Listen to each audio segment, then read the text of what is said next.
అని.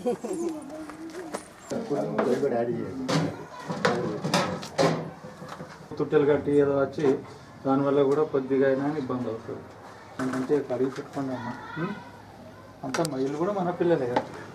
మేము కూడా రోజు మధ్య నెలకు 2-3 సార్లు తిన్నామా మిక్కని ఇక బాక్సులు బంద్ చేసి అన్నీ తీసుకోవాలి. ఆయిల్ ఏం పడుతున్నాం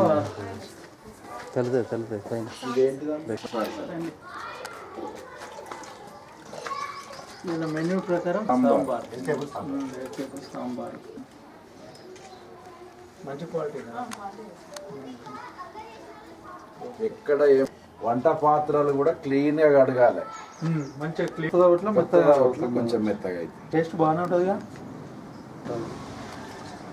పురుగులు అలాంటిది ఏమైనా వస్తామో నాకు ఇలాంటిది వచ్చేది.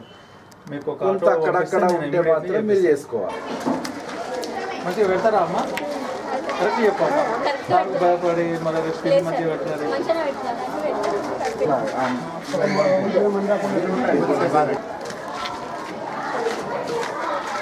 నా దగ్గర బిల్స్ పెండింగ్ ఉండవు. రోజు మంచిగా పెడతారు కదా అమ్మా?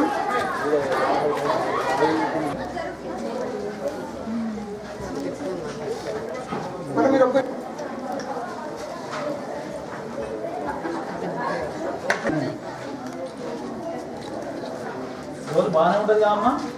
రైస్ బాగుంటుందా?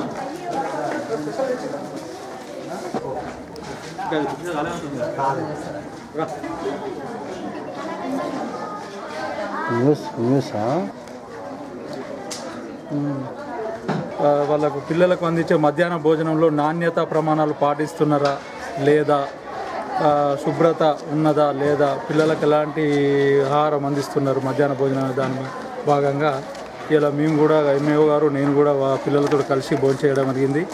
ఇట్లా ఈరోజు ప్రతి ఒక్క స్కూల్ను, రెసిడెన్స్ స్కూలు అండ్ మధ్యాహ్న భోజనం మిడ్ డే మీల్స్, ప్రతిరోజు హాస్టల్స్ కూడా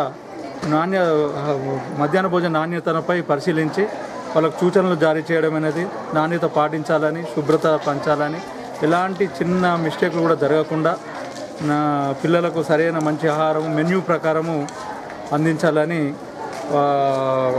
ఈ వంట వాళ్ళకు ఆదేశించడం జరిగినది. మరి ఆ రైసు, దానికి సంబంధించిన కూరగాయలకు సంబంధించినవి కూడా పరిశీలించి అవి నాణ్యతగా ఉన్నాయా అని పరిశీలించాం. బియ్యం కూడా పరిశీలించాం. బియ్యంలో ఎలాంటి ఏమన్నా పురుగు అది చేస్తే ఇమ్మీడియట్లీ నాకు తహసీల్దార్గా నాకు ఇన్ఫామ్ చేస్తే నేను ఇమ్మీడియట్లీ గోదాముకు చేంజ్ చేసి మంచి బియ్యం ఇప్పించాలని ఆదేశించినది.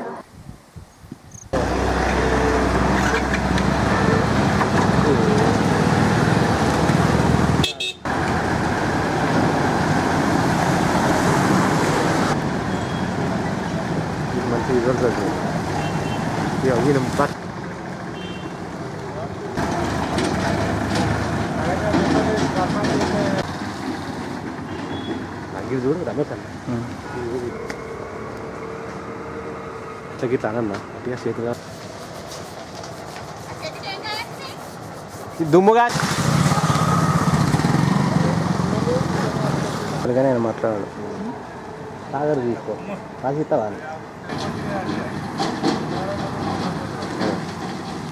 కాయసి కాయసి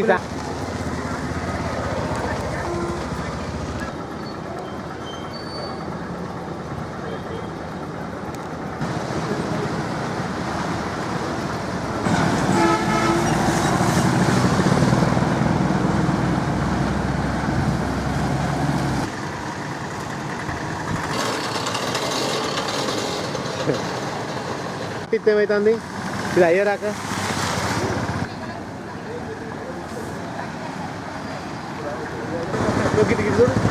దుమ్మంతా నేస్తాను ఇక అది ఏర్పడే అది కనడే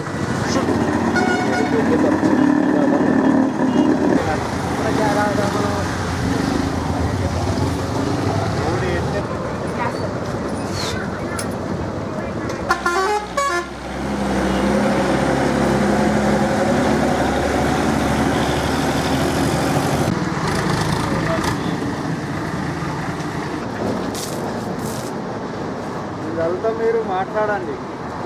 ఈ రకంగా దుమ్ము ఎప్పుడు పోతుంది దాని మీద మాట్లాడండి.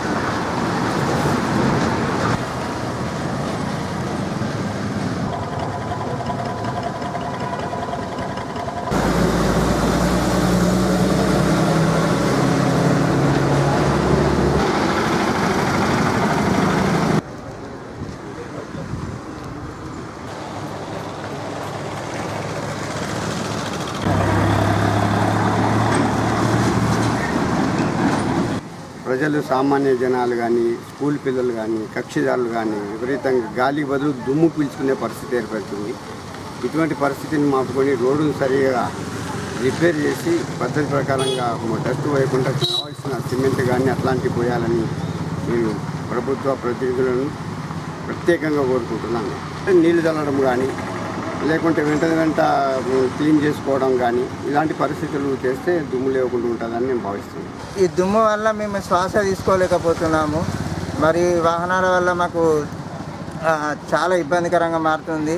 దీని మీద అధికారులు కాస్త స్పందించి రోజు వాటర్ కొట్టడం కానీ పొద్దున సాయంత్రం వాటర్ కొట్టి కాస్త ప్రజలకు ఉపశమనం కలిగించాలని కోరుకుంటాను.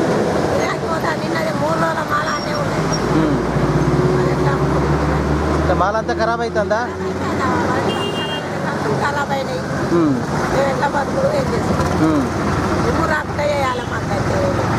ఈ దుమ్ము వల్ల చాలా ఇబ్బంది అవుతుంది చాలా మందికి.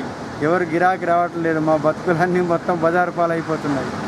దుమ్ము తీసుకొచ్చి మీద పోసినట్టే వస్తుంది. కాబట్టి దీని గురించి కొంచెం మున్సిపాలిటీ వాళ్ళు గవర్నమెంట్ వాళ్ళు అధికారులు పట్టించుకొని దీనికి ప్రత్యామ్నాయం ఏమన్నా మాకు హెల్ప్ చేస్తారేమో అని ఆశిస్తున్నాం. దుమ్ము ధూళి మొత్తం మీద వచ్చి పడుతుంది కాబట్టి కొంచెం ఉపశమనం కోసమని నల్ల నీళ్ళు చల్లుతున్నాం. కానీ ఇది కూడా 10 నిమిషాలనే ఆరిపోతున్నది. మళ్ళీ యథావిధిగా దుమ్ము వచ్చి మొత్తం మీద పడుతుంది. లారీలు చేయబట్టి వాహనాలు చేయబట్టి చాలా విపరీతమైన దుమ్ము వస్తుంది. ఇక్కడ మేము ఉండలేకపోతున్నాం. మా బాధలు మీరు అర్థం చేసుకోవాలి. మరి విపరీతమైన దుమ్ము ఈ పక్కబొంటి ఉన్న షాపులు మరియు వచ్చే ప్యాసింజర్స్ కానీ రైతులు కానీ ప్రజలు చాలా రకాల ఈ దుమ్ము లేవడంతో చాలా ఇబ్బందులు పడుతున్నారు. మరి ఎలాంటి వాటర్ స్ప్రేయింగ్ లేదు. అదేవిధంగా నిత్యం ఈ రైస్ మిల్స్ కానీ ఇప్పుడు వడ్లు కొనుగోలు చేస్తున్నారు కాబట్టి గోదాములు కానీ ఉన్నందున విపరీతమైన లారీలు మరియు ట్రాక్టర్లు పోవడం వల్ల దుమ్ము ఏదైతే డస్ట్ ఎమిషన్ అయ్యి చాలా రకాల ఇబ్బంది పడుతున్నారు. కాబట్టి ఎలాంటి ప్రికాషన్స్ లేకుండా ఎలాంటి నీటి స్ప్రింక్లింగ్ లేకుండా చేయడం వల్ల అధికారులు దీన్ని పట్టించుకోవడం వల్ల చాలా రకాల ఇబ్బంది పడుతున్నారు. ఏదైతే రోడ్డు మంజూరని చెప్పిండ్రో ఇంతవరకు పని ప్రోగ్రెస్ లేదు. ఎవరైతే కాంట్రాక్టర్ నిర్లక్ష్యం చేస్తున్నారో అతనిపై తగు చర్య తీసుకొని మరి అధికారులు కూడా దీనిపై దృష్టి సారించి ప్రజలకు ఇబ్బంది కలగకుండా చూడాలని చెప్పి కోరుకుంటున్నాను. హోటల్స్ కానీ అసలు ఎలాంటి నడవక ఇబ్బంది పడుతున్నారు. ఆ ఛాయ్ కూడా తాగుదామంటే ఇక్కడ నిలబడడానికి దుమ్ము వస్తుందని చెప్పి ఎవరు కూడా నిలబడతలేరు రోడ్ల పండి. దీనివల్ల అన్ని రకాల చిరు వ్యాపారులు కూడా చాలా ఇబ్బందులకు గురవుతున్నారు.